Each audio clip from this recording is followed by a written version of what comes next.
Okay, good morning everyone. Magandang umaga po sa inyong lahat. Maayong buntag. This is PG, the Secretary of Cebu Association of Tour Guides, Padayon CATG for those tour guides who are with us today. So let us share with you our challenges and success stories this unprecedented year of the pandemic. Okay, so for today, I'll be sharing with you the journey of CATG during the pandemic, the challenges, achievements, and our success stories, our partners along the way, and of course, the best practices that we've had. Okay, so let me bring you back in time. So this is pre-pandemic. This is the last picture that we've had wherein we are like more than 100 in this Christmas party. So physically together. But after that, no more because of course, the pandemic. Okay, because on March 15, 2020, this is what happened. Diba? The land, domestic air, and domestic sea travel to and from Manila shall be suspended beginning March 15, 2020 and to end on April 14, 2020. The chief executive said in his announcement, the IATF, however, will conduct daily review of the travel suspension. So, di ba po, can you imagine yung tour guide na palaging labas ng labas, we're always out there, suddenly, we all stayed at home. And so, by March 19, 2020, the mayor of Lapu-Lapu City called in the tourism stakeholders, which includes CATG, to join this orientation about COVID-19. So at that time, all of us don't have any idea yet. So I think for most of us, we were thinking maybe this is just for a month and then after that, we'll all be back on the field. But then again, April 2020 came and there's nothing. So wala pa rin, hindi pa rin tayo makalabas. So by that time po, as the secretary, we've started updating our details on the list. Kasi po, di ba, we have tour guides who have ended their contract sa kanilang telecom provider. Kasi nga, wala nang tour, so kailangan mag-budget. So kaya updating of numbers, and then we passed it to all LGUs that we know so that we can also partner or can ask assistance from them. And then also during that time, wala na pong titindi pa siguro sa dami ng ating mga certificates na nakuha. I think for most of us, we went online, diba? Not just for the trainings, not just for the learning, but this is also the time that we get to spend our time with other tour guides amidst virtual. But that was it. And then, of course, May 2020 came, and by this time, our partners have called us. So this is one of our partners, Waterfront Airport Hotel and Casino. Of course, Ma'am Cindy Chan of Lapu-Lapu City, and then Councilor Queenie Amen and the Tourism Officer of Lapu-Lapu City as well. So they called us because somebody gave rice and we have to distribute it to them. So after that, we were called once again to have a meeting. If rice is life, meeting is lifer. Diba? So now, kung meeting before, mga 10 tao, so if you look at the picture below, there's just only 3 of us. So 2 of us representing CATG and the tourism officer of Lapu-Lapu City, talking about plans of how we can help the tour guides who lost their jobs. And then, because of that po, we posted that picture wherein we were helped by our partners. Imagine po, somebody reached out to us. That's why we have this Bear Brand story. So a mother reached out to us in our Facebook page telling us if we have milk. And then, of course, we don't have milk. We only have rice because we were only given rice. But then, some of our CATG members, gave something from their wallet so that we can provide milk to the baby of this mother. At sabi niya, Bear Brand daw po ang milk ng kanyang anak. So we realized that an act of kindness is indeed a joy that can be felt from deep within we are thankful to be given this opportunity as an organization to help out of what we have at the moment. So kahit walang trabaho, meron namang na-save, so pwede pa rin i-share. And then by May, May na po ito, we just can't help it but we need to see each other.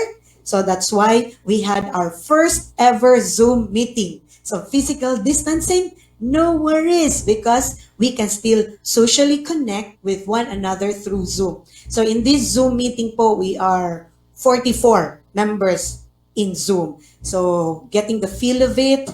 And then we didn't stop there because what about our senior guides? So we have a senior guides committee po. So we did Zoom 101 with them. So we asked them what they need at the moment kasi sila po talaga ang natamaan na bawal lumabas. But then again, it's also like teaching them, sharing to one another the skills of how to connect through the digital platform. So a meeting online is new and unfamiliar to most of us, but it's never too late to learn and adapt.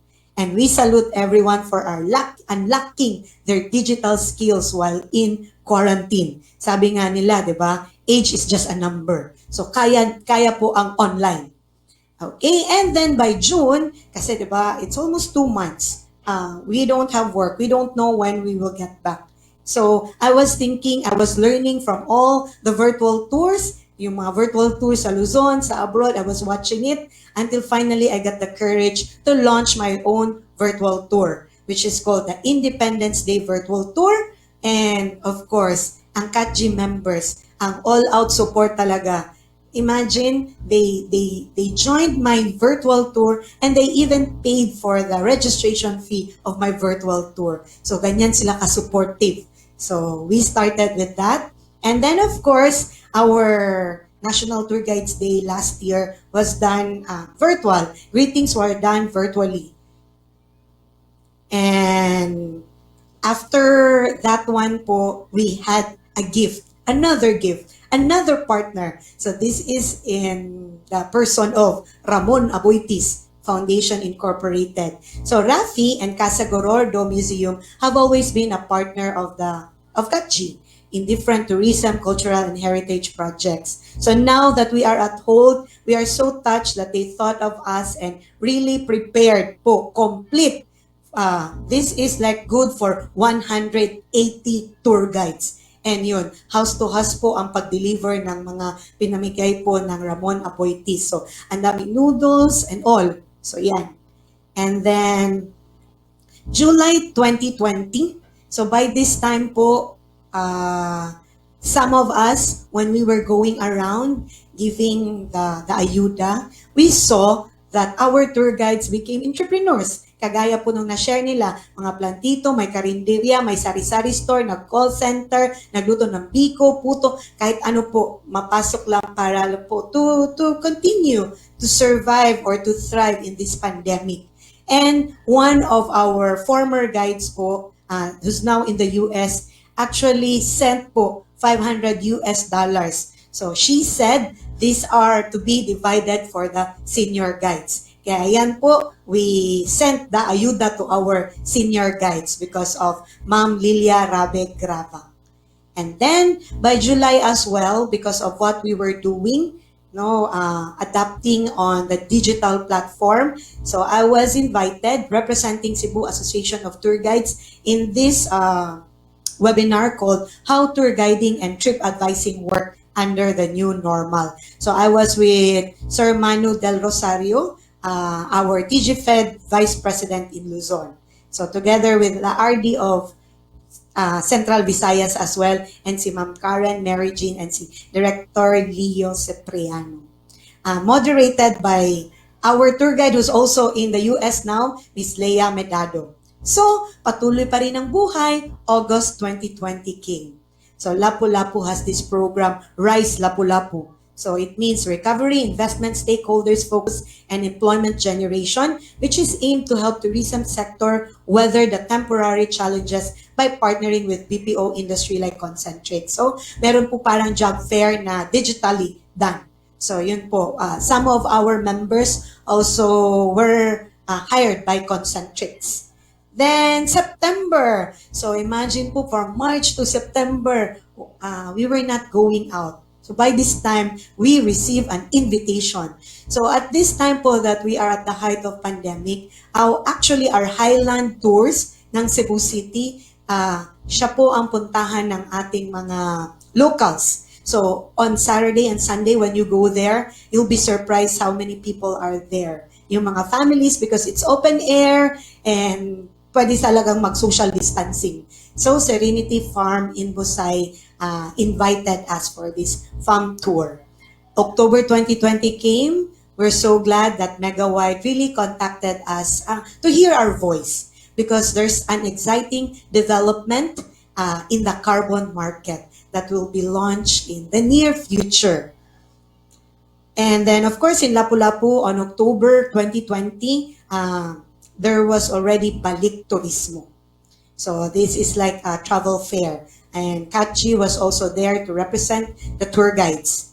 And of course, dreams do come true. So I remember back in 2018, so this is like 3 years in the making, or 2017, we wrote a letter to Department of Tourism Region 7 asking for a Mandarin class. And who would have known na magiging totoo siya sa panahon ng pandemic. And we all did it. We graduated in Mandarin class, all 120 hours done via Zoom. So that's our faces during Mandarin class. And of course, some of our tour guides are also living in towns, southern part of Cebu. For example, si Ma'am Dalisay Amarillo. So she was also kinuha po siya na maging facilitator for a tour guiding safety and customer service training in Argao, Cebu, representing CATG as well. And then, by November, we did Suroy-Suroy Subo in the north. It's called SMB or Santa Fe Madre de Dios Bantayan. These are the 3 towns located in the Bantayan Island in the northern part of Cebu. So, together with us are DOT, officers, Ma'am Riza and Ma'am Judy Kiachon. So during that time, we have to be careful. We have to follow the protocols in doing that Suroy-Suroy Subo tour.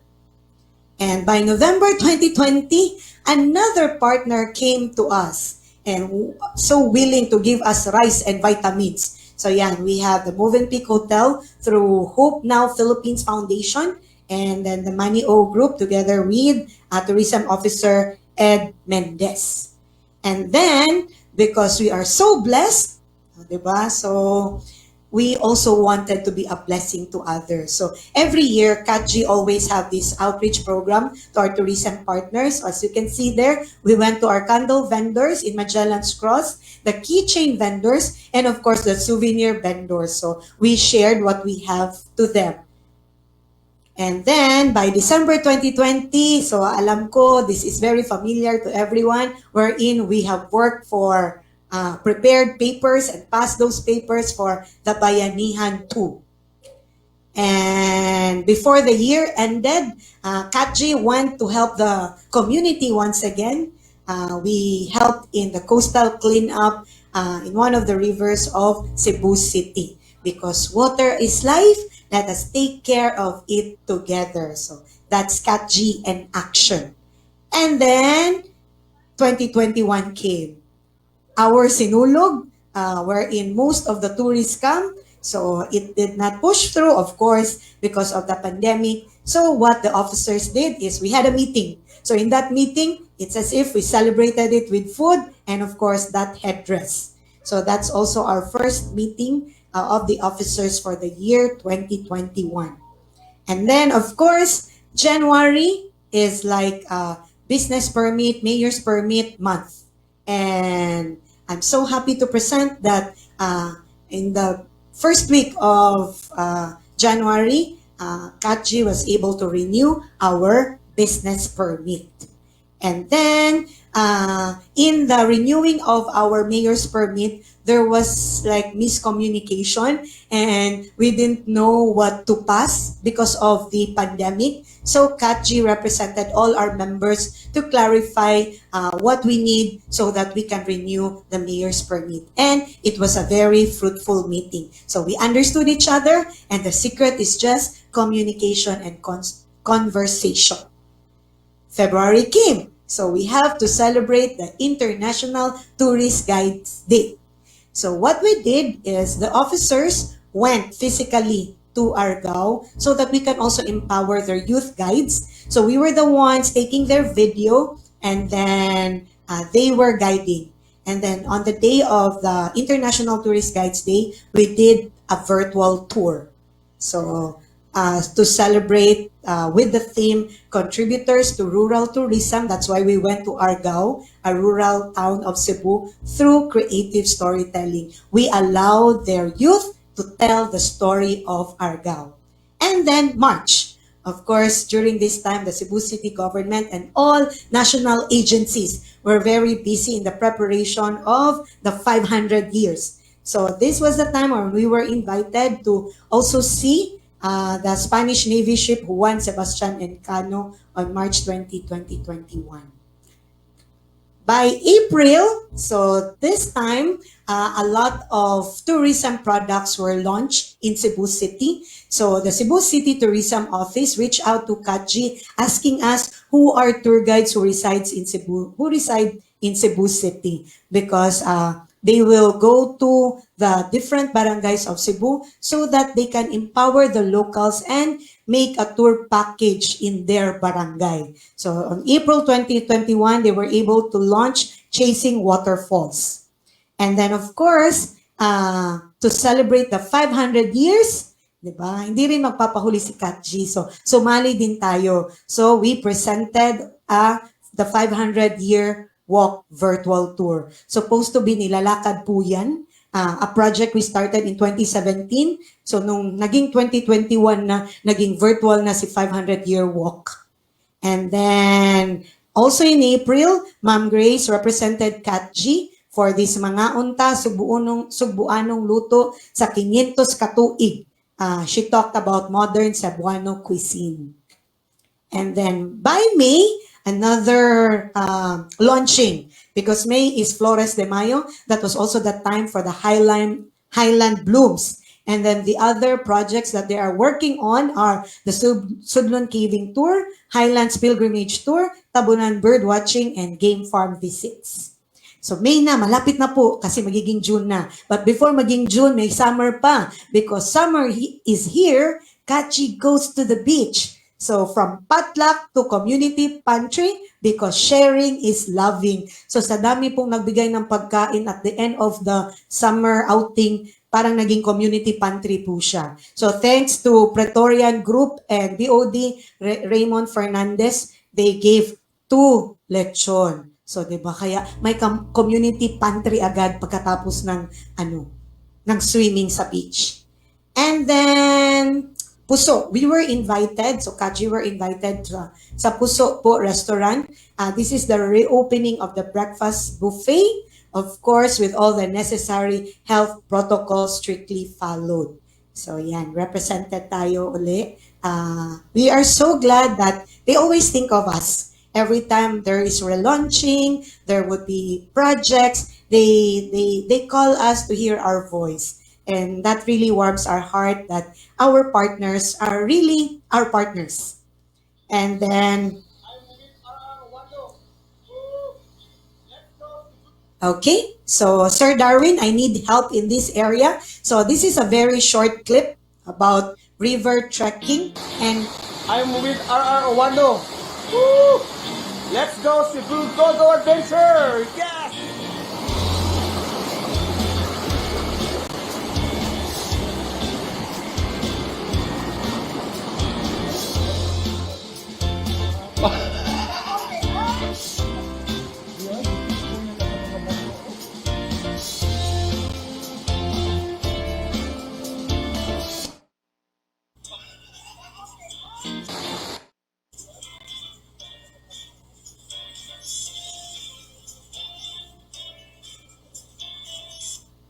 Okay, so that's the river cleanup that we did, including river trekking and swimming. So that's also in Cebu City, in the mountain barangay of Barangay Guba.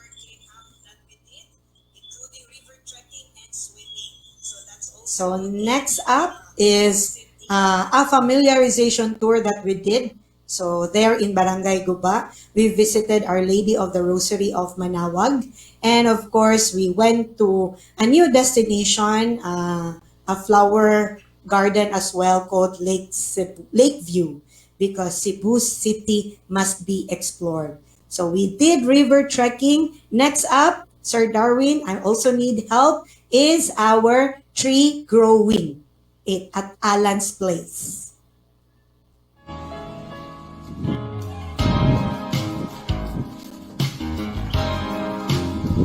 Welcome to CATG's tree growing activity. This is a part of our journey to CATG's 40th year anniversary. Thank you for being with us. Mabuhay! Welcome to Alan's Place. Alan's Place. Named after my father, my late father.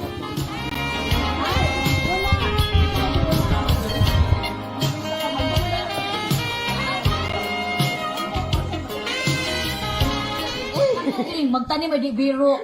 Maghapon na kayo po.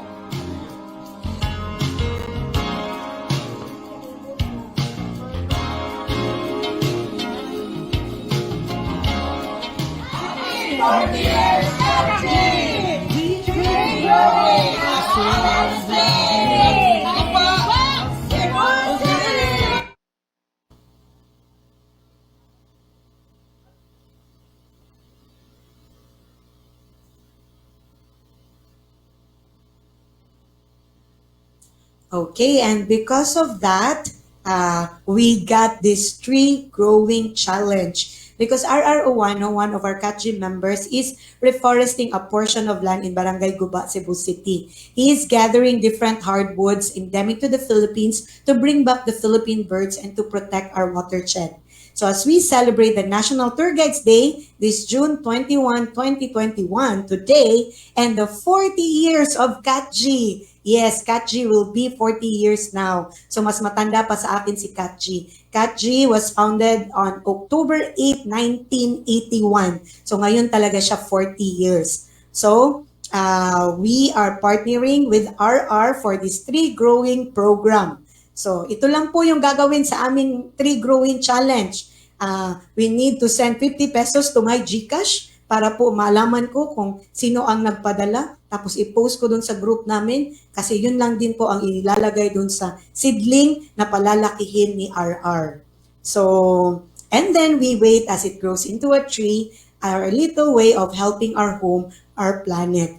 So, I posted that challenge po last Friday ata. Friday ako nag-post ng challenge in the evening. Okay, so ito po yung nag-gather namin sa 50 pesos po na seedling.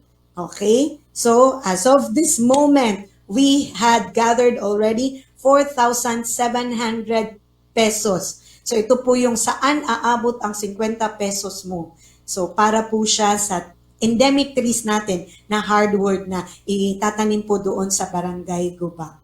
And then lastly, I just want to review po kung bakit ko po kayo pinakita ng kalendaryo ng CATG. So I really made sure na it's like a calendar so that we'll be able to share with you that even though there's the pandemic, our life moves on. So we just have to adjust our sails, shift our gears, but being tour guides, we are resilient. Diba? So kahit po saan tayo ilagay, diba? Kung may crisis, kaya po nating malampasan. So same with the pandemic. We might not be out there right now, but we are given different talents which we are using right now. Diba? Narinig naman po natin kung ano-ano na yung mga pinagagawa po ng ating mga tour guides ngayon. So that was our journey during the pandemic. Kung nakita nyo po, from March 2020 until today, June 2021, there's never a month na may vacant ang CATG. Every month, meron po siyang activity. So, gusto ko lang pong ipaalam sa aming mga members and to all the tour guides in the world that this is our life.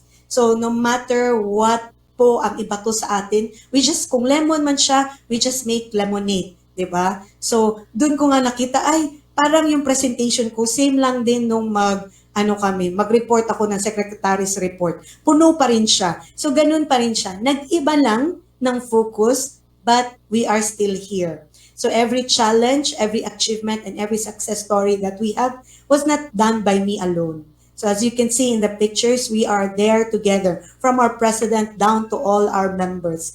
And of course, we value and we are so grateful for our partners. So siguro po sa best practices lang namin is huminto man po for a while ang paglabas natin, but nandito pa rin po tayo with one another. We continue what we do. Whatever blessings that we have, we continue to share it. Being a tour guide po, wala man tayo sa labas ngayon, still continues. We can do virtual, we can share our knowledge as we prepare po na magbukas na ang turismo talaga, dumating na ang ating mga turista. So with that po, Sir Ryan, I need help again. Happy National Tour Guides Day po sa lahat.